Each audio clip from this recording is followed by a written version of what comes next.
নমস্কার বন্ধুরা, আমি কবিতা। আমার রান্নাঘরে আপনাদের স্বাগত। আমি আবারও চলে এসেছি একটা নতুন রেসিপি নিয়ে। চলুন রান্নাটা শুরু করি। প্রথমে একটা বোল নিয়েছি, এখানে আমি দিয়ে দেব 1.5 কাপ মতো ময়দা।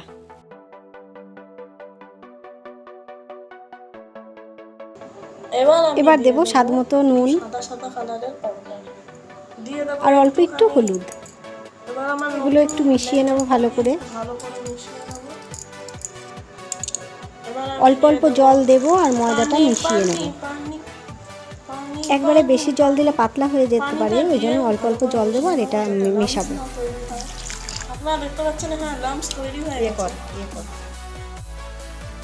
ভালো করে মেশানো হয়ে গেছে। এবার এর মধ্যে দেব একটা বড় সাইজের পেঁয়াজ কুচি, 2টো লঙ্কা কুচি, আপনারা ঝাল বুঝে দেবেন, আর একটা টমেটো কুচি,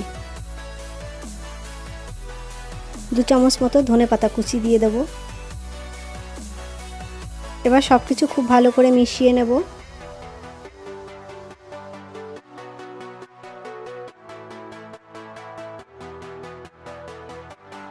এবার দিয়ে দেব এর মধ্যে 1 প্যাকেট ম্যাগি মশলা।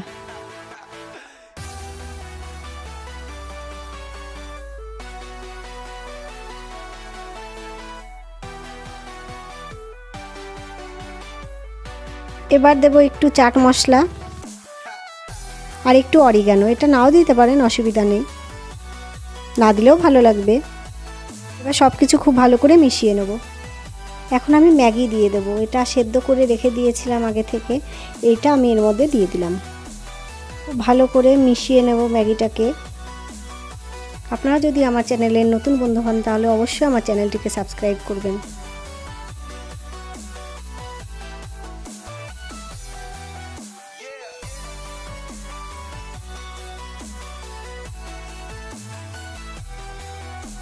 এখন একটা ফ্রাইং প্যান বসিয়েছি, আমি একটু সাদা তেল দিয়ে দেবো অল্প পরিমাণে, খুব বেশি তেল লাগে না।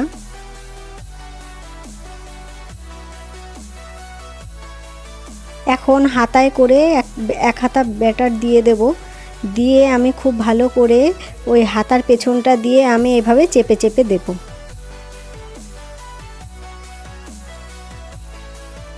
একইভাবে আমি সাইডে আরও দিয়ে দেব, যেহেতু জায়গা আছে। আর একটাও এঁটে যাবে, আর একটাও দিয়ে দিই। এটা করে আপনারা বাচ্চাদের টিফিনে দিতে পারবেন, বাচ্চারা খুব পছন্দ করবে।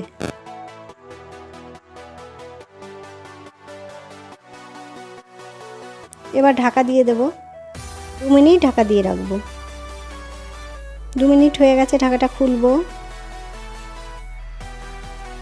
এখন একটা সাইড উল্টে দেব, দেখুন কি সুন্দর উল্টে যাচ্ছে। এভাবে আমি 3টেই উল্টে দেব।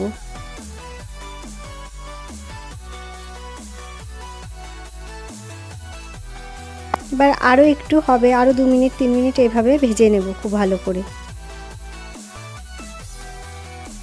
2 সাইডই খুব সুন্দর করে আমি এইভাবে ভেজে নিয়েছি।